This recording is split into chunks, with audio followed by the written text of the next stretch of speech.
Hi guys, welcome back to my YouTube channel. જય માતાજી. આજે હું લઈને આવીશું તમારા માટે શિયાળા સ્પેશિયલ શાક એટલે કે રીંગણાનો ઓળો કાઠિયાવાડી સ્ટાઇલ. તો બન્યા રહેજો વિડીયોમાં એન્ડ સુધી. તો એના માટે મેં લઈ લીધા છે 2 મીડિયમ સાઇઝના ટમેટા અને 3 નીલી ડુંગળી. એક આ રીંગણું જે મોટા રીંગણા માર્કેટમાં મળતા હોય છે એ છે, વજનમાં 250 ગ્રામ છે.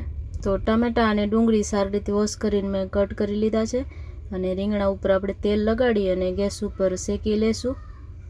હવે રીંગણાને આપણે થોડી વાર સાઈડ બદલતા જશું અને શેકતા જશું, ક્યાંથી કાચો ન રહે એનું ધ્યાન રાખવાનું. અને સાઈડમાં હું લસણને પણ શેકી લઈશ 3-4 કડી. લસણ શેકવાથી એનો ટેસ્ટ બહુ સરસ આવે છે. તમે ઓળામાં લસણને શેકીને ક્યારે યુઝ ન કર્યો હોય તો એકવાર ટ્રાય જરૂરથી કરજો, કેમ કે એનાથી ઓળાનો ટેસ્ટ એકદમ જોરદાર આવે છે. શેકેલા લસણનો ટેસ્ટ બહુ સરસ આવે છે ઓળામાં, એટલે આ ટ્રીક અજમાવજો જરૂરથી. રીંગણું તો શેકેલો હોય ને સાથે લસણ પણ શેકેલો હોય ને એટલે ઓળાનું ટેસ્ટ કંઈક અલગ જ આવે છે, બહુ જોરદાર ટેસ્ટ આવે છે. હું તો અત્યારે ગેસ ઉપર શેકું છું, પણ દેશી ચૂલામાં આપણે શેકીને બનાવી તો આનાથી પણ સારો બને, પણ આ સરસ બને છે, આનો ટેસ્ટ જોરદાર આવે છે. હું જ્યારે પણ ઓળો બનાવું તો લસણને શેકીને જ લઉં છું સાથે. તો જો 4 કડી આપણી લસણની પણ શેકાઈ ગઈ છે ને સાથે રીંગણું પણ શેકાઈ ગયો છે સરસ. મેં બધી જ સાઈડથી એને શેકી લીધો છે, એકદમ સોફ્ટ થઈ ગયો છે. તો તમે જોઈ શકો છો 3-4 મિનિટમાં જ આપણું રીંગણું સરસ શેકાઈ ગયો છે, એકદમ સોફ્ટ થઈ ગયો છે. ટચ કરીને એને દબાવીને જોઈ શકાય છે, ક્યાંથી પણ કાચો નથી. તો હવે આપણે એની ઉપરની જે પરત છે એને ધીરે ધીરે લઈ લેશું હાથથી જ, કેમ કે ચાકુથી લઈએ તો વધારે આવી જાય, એટલે હાથથી જ આને ધીરે ધીરે લઈ લેવાની.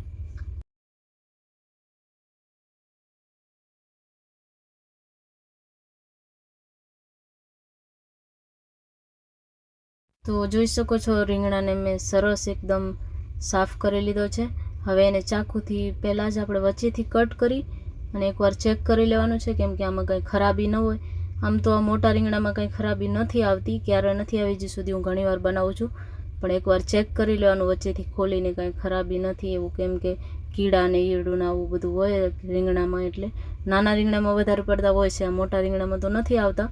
પણ એકવાર ચેક કરી લેવાનું ખોલીને ને પછી એને કટ કરી લઈશું.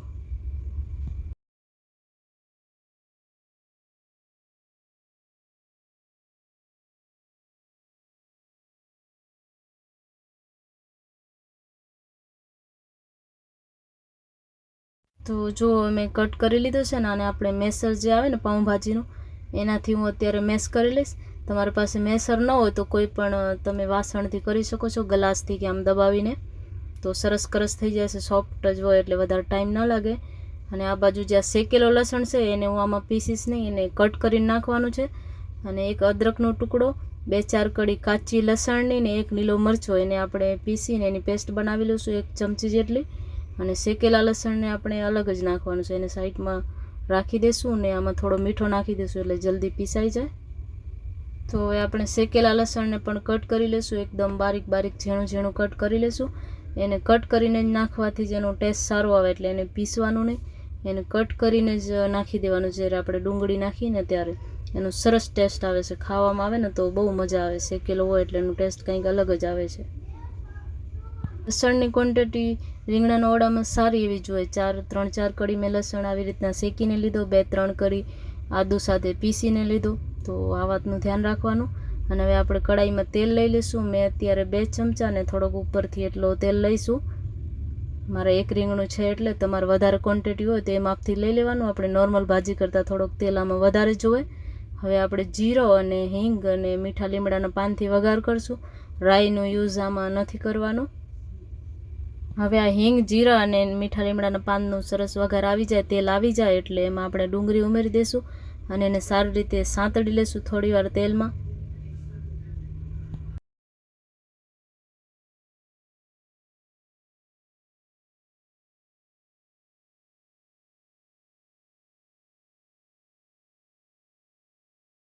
હવે આપણે આદુ મરચાં અને લસણની પેસ્ટ જે બનાવી હતી એ પણ આ જગ્યાએ એડ કરી દઈશું.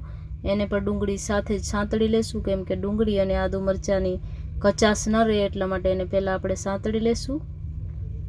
સરસ તેલ છૂટો પડે ત્યાં સુધી આને સાંતળવાનું છે. અને હવે ઉપરથી આ લસણ જે મેં કટ કરીને રાખ્યો તો એને પણ હું એડ કરી દઈશ. એને ઓલરેડી શેકેલો છે એટલે મેં પછી યુઝ કર્યો છે, પહેલાં નથી નાખ્યો. હવે એને પણ થોડીવાર આપણે સાંતળી લેશું. એ તો એકદમ સોફ્ટ થઈ ગયો છે, શેકાઈ ગયો છે એટલે એને બહુ સાંતળવાની જરૂર નથી. હવે ડુંગળી સરસ સંતળાઈ ગઈ છે તો આપણે મસાલા કરી લઈશું. એના માટે મેં 1 ચમચી જેટલો લાલ મરચો અને અડધી ચમચી હળદર લીધી છે. તમારે મરચાંની તીખાશ હોય એ માપથી તમે લઈ શકો છો, કેમ કે લીલા મરચાંનો પણ આપણે યુઝ કર્યો છે એટલે વધારે મરચો આમાં યુઝ નથી કરવાનો. મેં 1 ચમચી લાલ મરચો લીધો છે. અને હવે ઉપરથી ધાણા જીરો 1 ચમચી જેટલો. હવે આ મસાલા અને ડુંગળી સરસ તેલમાં સંતળાઈ ગયા છે. ઉપરથી આપણે મીઠો પણ લઈ લઈશું અડધી ચમચી જેટલો, કેમ કે મીઠો મેં પહેલાં લસણને પીસવામાં લીધો હતો એટલે એ માપથી લેવાનો જોઈને. અને હવે આપણે ટામેટા એડ કરી દઈશું. ટામેટા એડ કર્યા પછી થોડો રસો છૂટે એટલે થોડો ટાઈમ લાગશે એને સાંતળવામાં.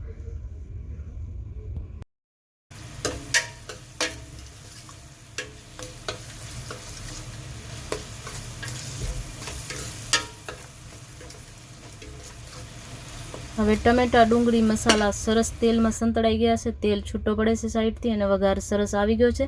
તો હવે એમાં અડધી ચમચી જેટલી મેં ખાંડ એડ કરી છે. બને તો ખાંડનો યુઝ કરવાનું, કેમ કે ખાંડથી આનો ટેસ્ટ બહુ સરસ આવે છે. બેલેન્સ થઈ જશે બધું તીખો અને મીઠો એટલે સરસ ટેસ્ટ આવે છે આનું.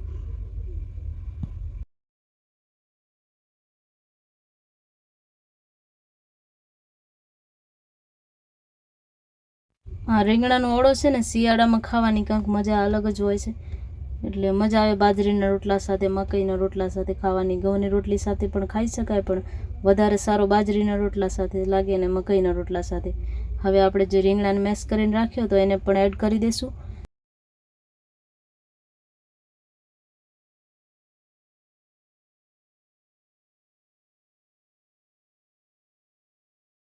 હવે રીંગણું એડ કર્યા બાદ આપણો રીંગણાનો ઓળો રેડી છે. પણ આને હજી થોડી વાર આપણે પકવશું. ઢક્કન બંધ કરીને હું 2-3 મિનિટ રહેવા દઈશ એકદમ સ્લો ગેસ પર. તો જુઓ એકદમ સરસ ખુશ્બુ આવે છે અને તેલ પણ છૂટો પડે છે. સરસ બની ગયો છે આપણો રીંગણાનો ઓળો, તૈયાર છે એકદમ ગરમા ગરમ. હવે આ જગ્યાએ હું ગરમ મસાલાનો યુઝ કરીશ. થોડોક ગરમ મસાલો, બહુ નહીં, થોડોક જ એડ કરવાનો. તમારે સ્કીપ કરવો હોય તો કરી શકાય, પણ થોડોક ગરમ મસાલો નાખવાથી આનો ટેસ્ટ બહુ સરસ આવે છે ને એકદમ બાર જેવો બને છે. કાઠિયાવાડી ઢાબા સ્ટાઇલ આપણે બનાવો છો એટલે થોડોક ગરમ મસાલાનો યુઝ કરવાનો. તો જુઓ હવે સરસ એકદમ આપણો ઓળો થઈ ગયો છે રેડી. જોઈને જ મોઢામાં પાણી આવી જાય એવો એકદમ ઇઝી અને ટેસ્ટી આપણું કાઠિયાવાડી ઢાબા સ્ટાઇલ રીંગણાનો ઓળો કે ભરતો તમે જે કહેતા હો તે રેડી છે. તો હવે હું આને સર્વિંગ પ્લેટમાં લઈ લઈશ અને ઉપરથી થોડીક નીલી ડુંગળીના પાંદ અને લીલા ધાણાથી ગાર્નિશ કરીશ. અને સાથે લઈ લઈશ દહીંનું રાયતો, જે આપણે કાકડી અને ટામેટાનું બનાવતા હોઈએ.